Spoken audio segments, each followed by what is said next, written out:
Hello friends, मैं प्रमोद सिंह आप सभी का स्वागत करता हूं अपने यूट्यूब चैनल EGS स्टडी में।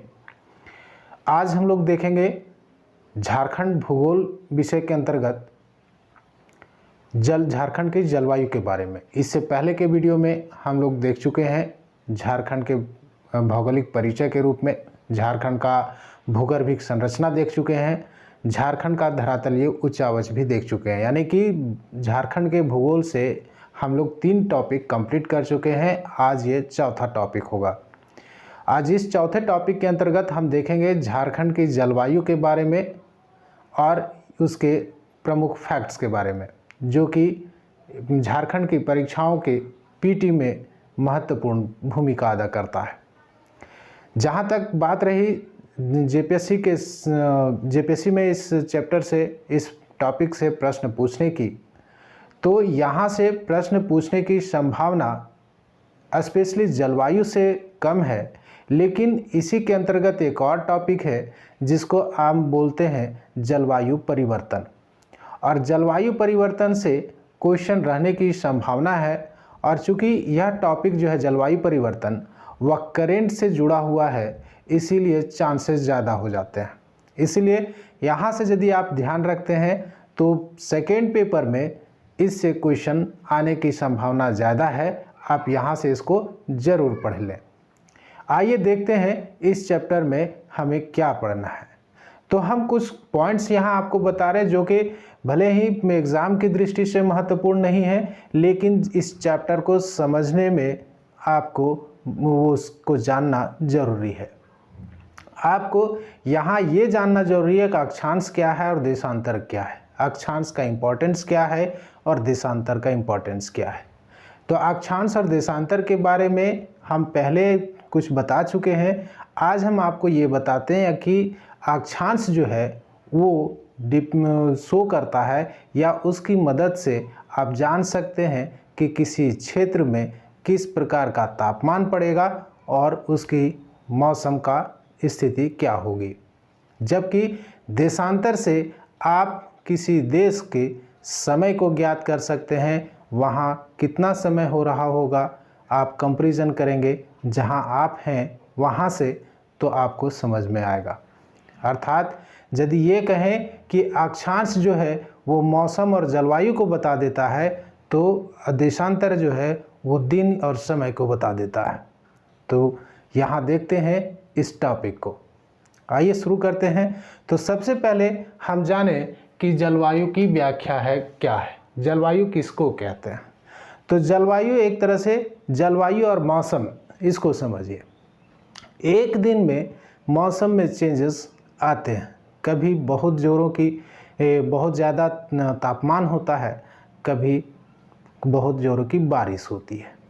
तो एक दिन में जो वातावरण में जो चेंजेस आते हैं, या 2-4 दिन 5 दिन 10 दिन के लिए जो चेंजेस आते हैं वातावरण में, उसको मौसम कहा जाता है। लेकिन यह जो पीरियड है वो लंबे समय के लिए, मिनिमम 5 साल और उससे ज़्यादा, 5 साल से अधिक के लिए किसी देश या किसी क्षेत्र या किसी जगह के वातावरण में होने वाले चेंजेस के बारे में जब बात करते हैं तो उसको जलवायु कहा जाता है। ठीक है, जलवायु का मतलब हुआ उस देश का या उस स्थिति का, उस क्षेत्र का मौसम में परिवर्तन को। और मौसम कहा जाता है एक दिन के वातावरण में होने वाले परिवर्तन को। जलवायु या मौसम में, मौसम तो नहीं, मौसम एक स्मॉल स्केल पर हो गया और जलवायु हुआ लार्ज स्केल पर। जलवायु में मुख्यतः जो शामिल किया जाता है वो 2 चीज़ें हैं, एक है तापमान और दूसरा है वर्षा। मुख्य कारक यही है। किसी भी स्थान को जलवायु यदि जानना है तो उसके आप जलवायु को जानिए, उसके आप वर्षा को जानिए, तो आप अनुमान लगा सकते हैं कि वहाँ किस प्रकार की जलवायु पाई जाएगी। आइए देखते हैं इसके आगे का। तो जलवायु हमने देख लिया कि क्या है, और जलवायु और मौसम में क्या अंतर है। तो जलवायु जो है वो लार्ज स्केल लिए लगभग 5 साल से आगे जितना आप चले जाइए, 20 साल 50 साल 100 साल के लिए जलवायु का जो एक स्केल होता है वो लंबे पीरियड के लिए होता है, और मौसम जो होता है वो शॉर्ट पीरियड के लिए होता है। ठीक है, आइए देखते हैं जलवायु को प्रभावित क्या क्या करता है। ठीक है। जलवायु को प्रभावित करने वाले कारक कौन कौन से हैं? तो जलवायु को प्रभावित करने वाले कारक जो हैं, पहला है अक्षांश की स्थिति, अर्थात कितने जो, जैसे सपोज दैट हम बात करें झारखंड का, तो झारखंड यदि अभी 0 डिग्री पर लोकेशन रहता है इसका, 0 डिग्री अक्षांश पर, तो यहाँ का तापमान, यहाँ तापमान अधिक होता। लेकिन यदि ये 23.5 डिग्री पर है तो इसका तापमान अलग होगा। यही यदि आप 66.5 डिग्री पर बात करें, 70 डिग्री पर बात करें तो वहाँ टेम्परेचर अलग होगा, या 90 डिग्री अक्षांश पर कहें तो वहाँ टेम्परेचर अलग होगा, क्योंकि सूर्य की किरणें जहाँ खड़ी होकर के पड़ती है, सीधी पड़ती है, वहाँ टेम्परेचर निश्चित तौर पर ज़्यादा होगा, और जहाँ टेढ़ी यानी कि तिरछे रूप में पड़ती है वहाँ टेम्परेचर कम होता है। और जहाँ टेम्परेचर, यदि एक नॉर्मल बात करें तो टेम्परेचर ज़्यादा होगा तो इवेपोरेशन ज़्यादा होगा, वाष्पन प्रक्रिया ज़्यादा होगी, और सभी चीज़ें अनुकूल रहीं तो वहाँ वर्षा भी अधिक होगी।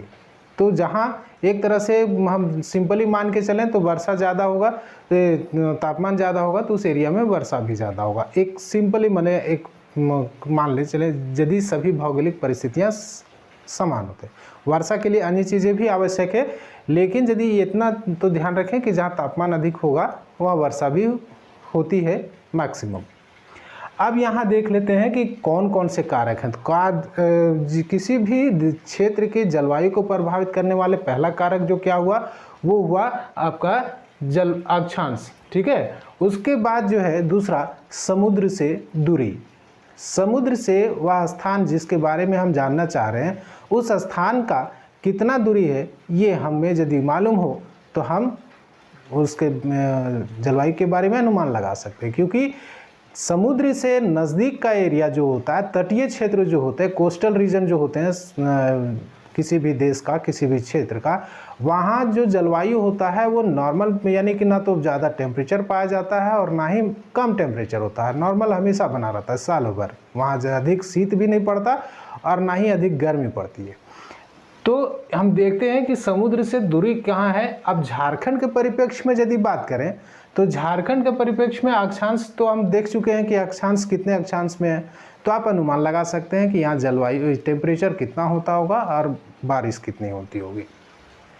समुद्र से दूरी की बात करें तो झारखंड का दक्षिण पूर्व का जो जिला है, पूर्वी सिंहभूम और पश्चिमी सिंहभूम, ये दो जिले जो हैं वो समुद्र से नज़दीक है, यानी कि बंगाल की खाड़ी से नज़दीक पड़ते हैं। तो यहाँ का तापमान, यहाँ की जो जलवायु है वो प्रभावित होती है समुद्र से, ठीक है।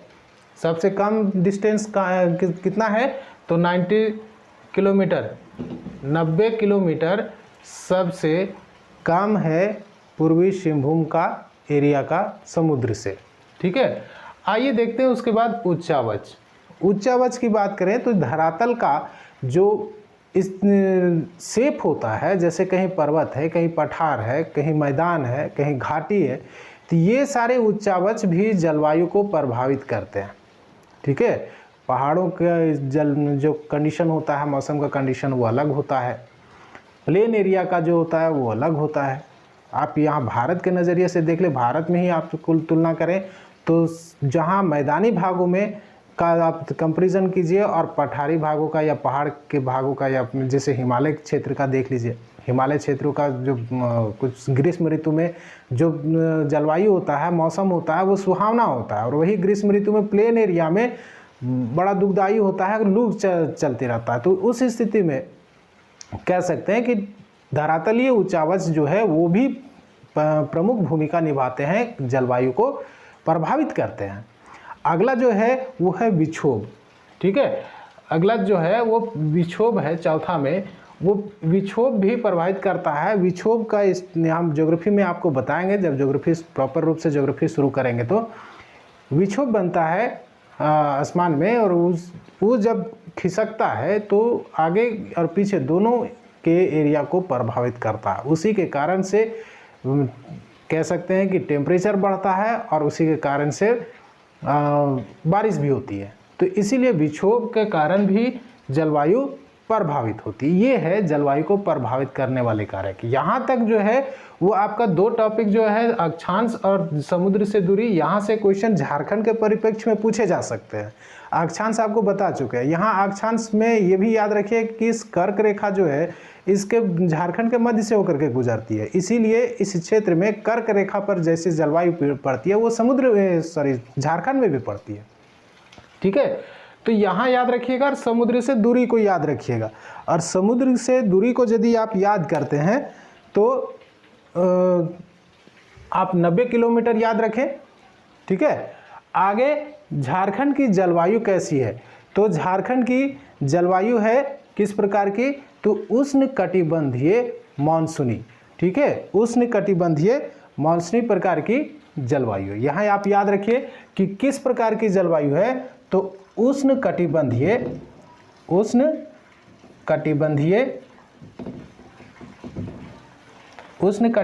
मानसूनी जलवायु है। ठीक है, उष्णकटिबंधीय मानसूनी जलवायु है झारखंड की। ठीक है, अब इसको यदि आप याद रखते हैं तो यहाँ खत्म हो गया, बस इतना ही याद रखना। झारखंड से, झारखंड की जलवायु कितनी है, कैसी है, तो उष्णकटिबंधीय मानसूनी है। आगे देखते हैं झारखंड की जलवायु प्रदेश कौन कौन से हैं।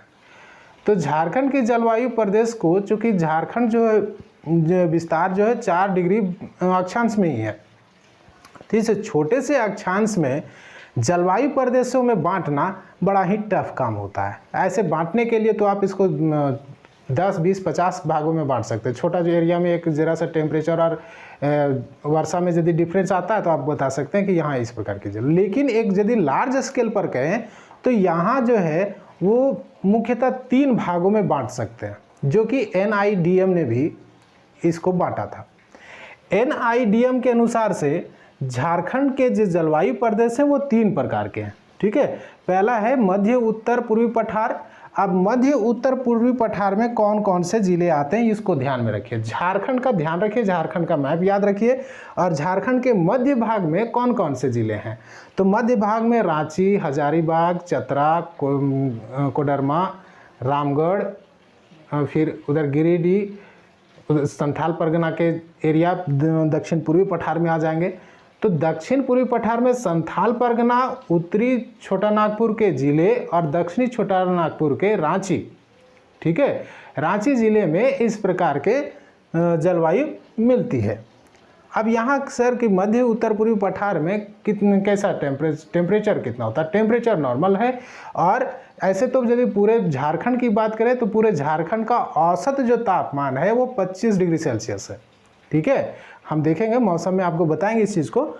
तो पश्चिमी पठार के अंतर्गत कौन से आता है, तो पश्चिमी पठार के क्षेत्र में आपका पलामू प्रमंडल के जिले और दक्षिणी छोटा नागपुर के जिले जो रांची को छोड़कर है वो जिले आते हैं। ठीक है, आपसे यदि ध्यान में रखा जाए कि यदि आपसे पूछ दिया कि पश्चिमी पठार की जलवायु प्रदेश में इनमें से कौन सा जिला नहीं आता है, तो आप इसको ध्यान में रखने के लिए कि याद कैसे करेंगे, तो पश्चिमी पठार के जो जलवायु क्षेत्र है इसके अंतर्गत पलामू प्रमंडल के जिले और दक्षिणी छोटा नागपुर के जिले जिसमें सिमडेगा, खूंटी और गुमला ये जिले आते हैं। ठीक है, सिमडेगा, खूंटी और सिमडेगा, खूंटी नहीं, सिमडेगा, लोहरदगा और गुमला ये सब जिले आते हैं किसमें, तो पश्चिमी पठार में। पश्चिमी पठार आपको यदि आप धरातलीय उच्चावच को यदि याद रखें तो उसमें धरातलीय उच्चावच में आपको पाठ प्रदेश बताए थे, जिसमें हम ये भी बताए थे कि पाठ प्रदेश को पश्चिमी पठार भी कहा जाता है। ठीक है, तो यहाँ ये याद रखिएगा कि पश्चिमी पठार में लातेहार, पलामू, गढ़वा, लोहरदगा, सिमडेगा, गुमला के क्षेत्र आते हैं, जबकि इधर मध्य उत्तर पूर्वी पठार में आप रांची से शुरू कीजिए, रांची, रामगढ़, फिर इधर हजारीबाग, चतरा, कोडरमा, गिरिडीह, देवघर और संथाल परगना के अन्य जो जिले हैं वो, जिसमें दुमका, जामताड़ा, पाकुड़, गोड्डा, साहेबगंज ये सब जिले हैं। ठीक है, आइए अब देखते हैं तीसरा, वो है दक्षिण पूर्वी पठार। अब दक्षिण पूर्वी पठार जलवायु क्षेत्र के अंतर्गत कौन कौन से जिले आते हैं ये समझिए। तो दक्षिण पूर्वी पठार के अंतर्गत कोल्हान जो प्रमंडल है उसके जिले आते हैं, ठीक है। और दक्षिणी छोटा नागपुर का एक जिला जो है वो है खूंटी, वो इसमें आता है। ध्यान में रखेंगे कि कौन कौन जिले आते हैं, तो खूंटी, सरायकेला खरसावां, पश्चिमी सिंहभूम और पूर्वी सिंहभूम के क्षेत्र आते हैं, ठीक है।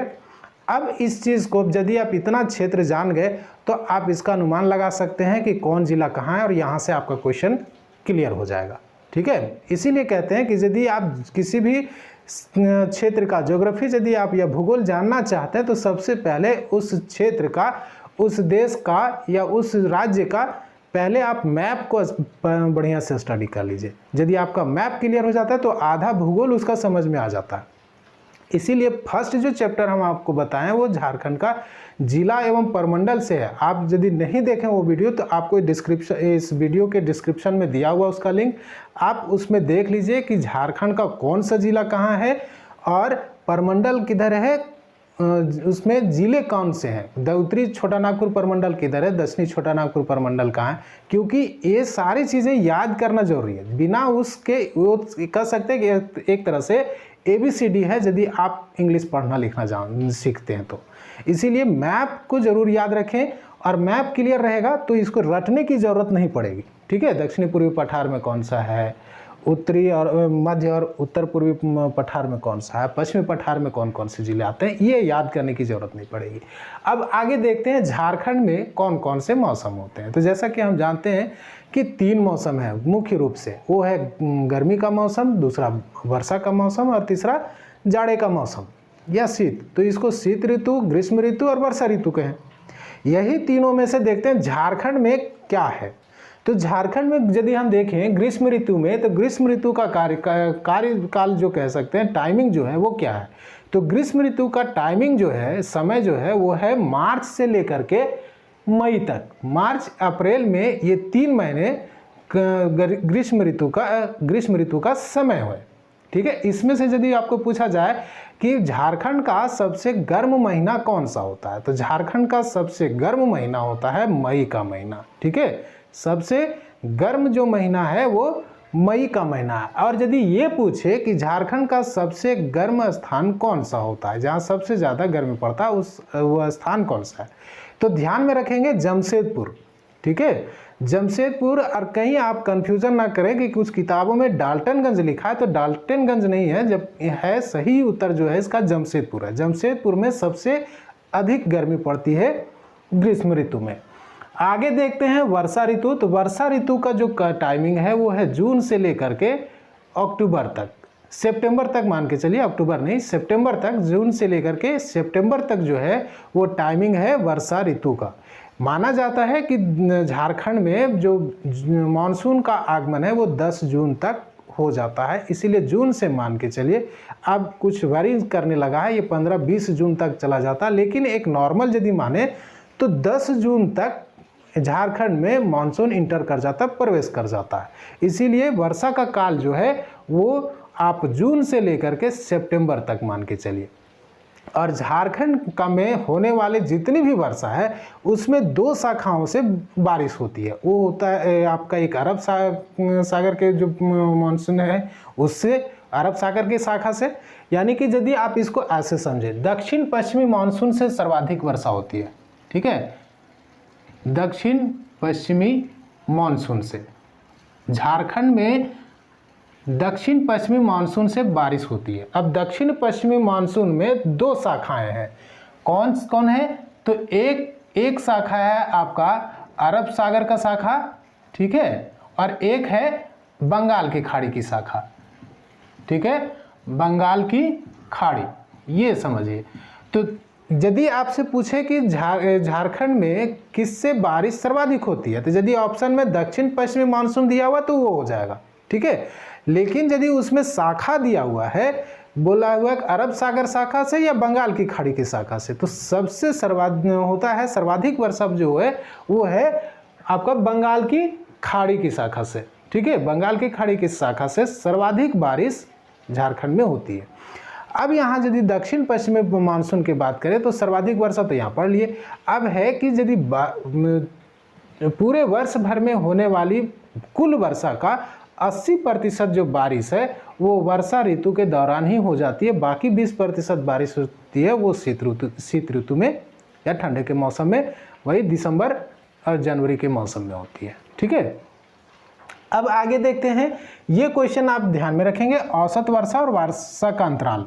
वर्षा का अंतराल से क्वेश्चन पूछा गया है। औसत वार्षिक वर्षा जो है यहाँ वो 140 सेंटीमीटर है। देखिए ध्यान में रखिए कि 140 सेंटीमीटर है, और हो सकता है कि एग्जाम में जो आपका ऑप्शन दिया हुआ हो उसमें 140 ना देकर के 130 दिया हुआ है। ठीक है, तो 140 यदि नहीं दिया तो 130 आप जाएंगे।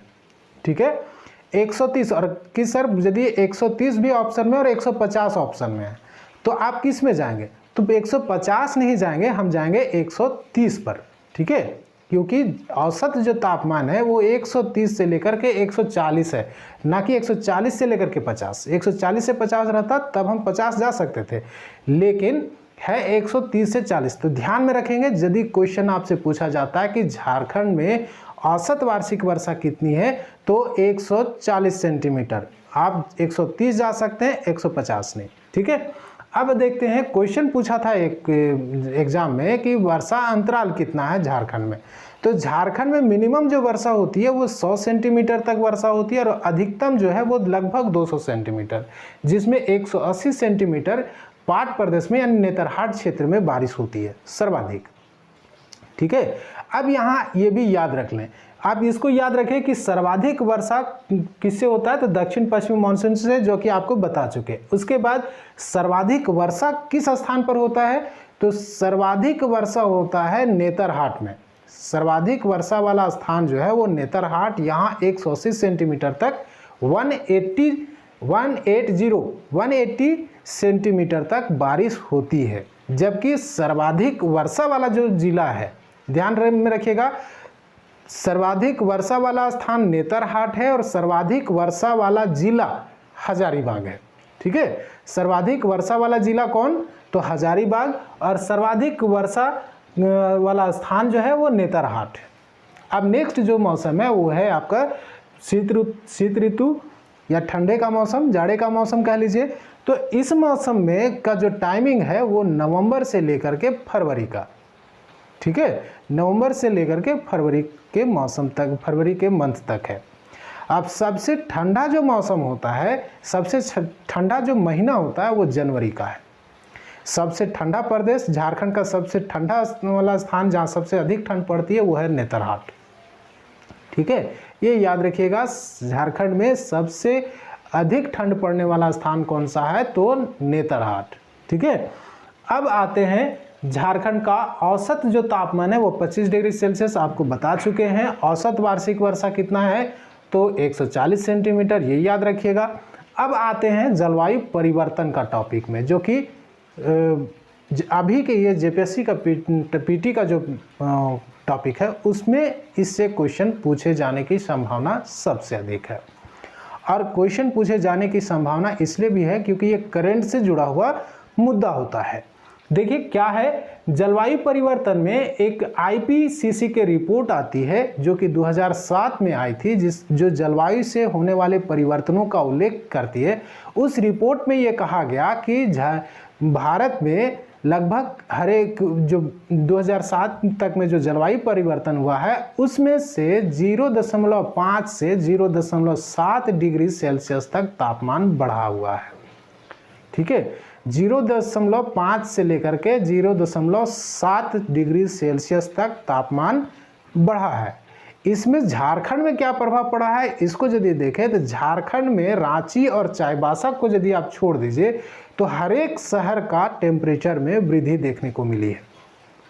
ठीक है, आपसे क्वेश्चन पूछा जाएगा कि झारखंड का कौन सा शहर जलवायु परिवर्तन से होने वाले तापमान में वृद्धि से अछूता रहा है, तो उसका आंसर होगा रांची या चाईबासा।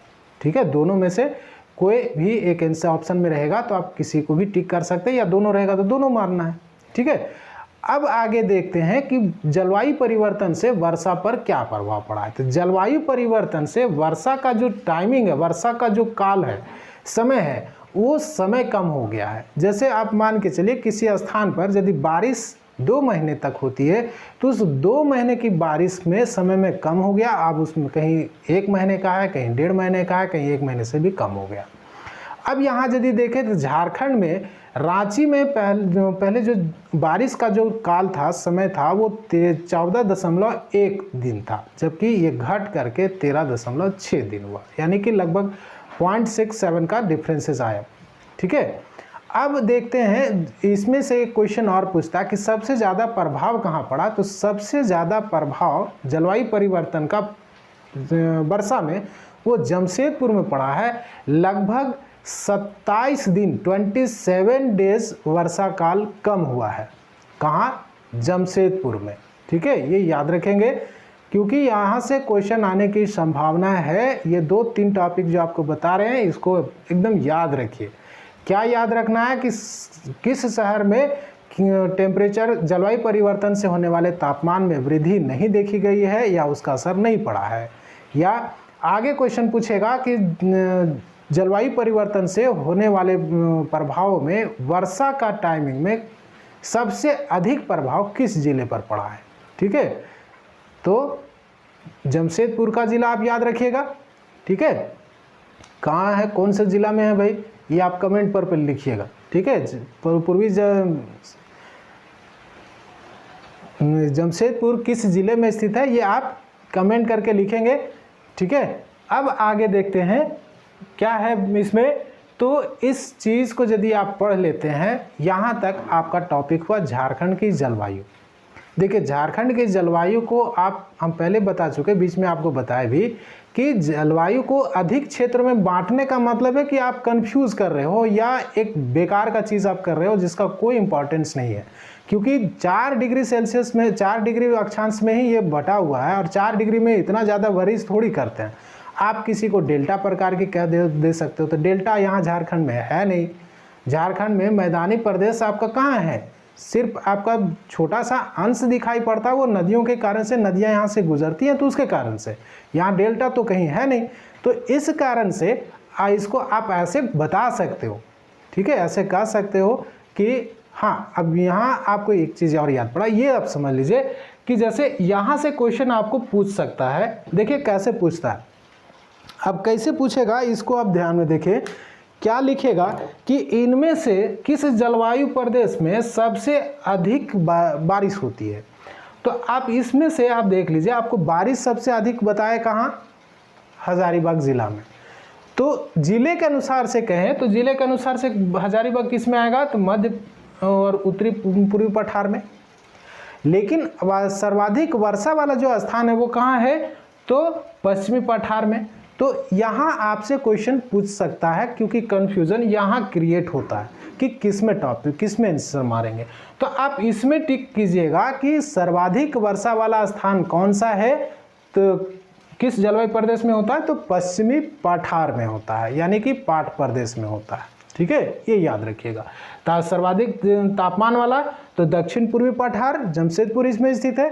तो आप यहाँ से ध्यान में रखिएगा। देखिए बहुत सारी चीज़ें हैं जिसको कि हम हर एक क्वेश्चन को जनरेट यहाँ नहीं कर सकते, और यदि करेंगे तो एक भी टॉपिक बहुत ज़्यादा 3-4 पार्ट में बढ़ जाएगा। तो इसीलिए आपको फैक्ट याद रखना है, आपको वहाँ ये ध्यान में रखना है कि इस क्वेश्चन को, इस चीज़ को घुमा करके भी पूछा जा सकता है। इतना तय रखिए कि जो हम आपको बता रहे हैं इससे बाहर नहीं आएगा। हाँ, इसको घुमा देगा, हो सकता है आप कंफ्यूज कर जाओ, लेकिन जब एग्ज़ाम हो जाए, आप जेपीएससी का एग्ज़ाम होने दीजिए पीटी, और उसके बाद आपको एक क्लास रखेंगे जिसमें कि आपको क्वेश्चन बताएंगे कि कौन सा चीज़ कहाँ मैंने बताया हुआ है। चलिए आप लोग इसको ध्यान से देख लीजिए, 1-2 बार ध्यान से देखिए, आपको समझ में आ जाएगा। और यदि कहीं कन्फ्यूज़न होता है तो आप कमेंट करें, मैं इसको अगले वीडियो में फिर से बताऊंगा। 2-4 मिनट 10 मिनट आपको इसमें फिर से समय दे दूंगा। अगला जो वीडियो होगा वो झारखंड के भूगोल से ही होगा। वो फर्स्ट वीडियो, पहला पार्ट होगा अपवाह प्रणाली का। झारखंड का अपवाह प्रणाली कहें या नदी घाटी तंत्र कहें, जो भी आप समझे, उसमें पहला जो टॉपिक है, पहला पार्ट आपको इसके बाद का वीडियो में मिलेगा। मिलते हैं अगले वीडियो में। आप सभी का धन्यवाद। Thank you for watching.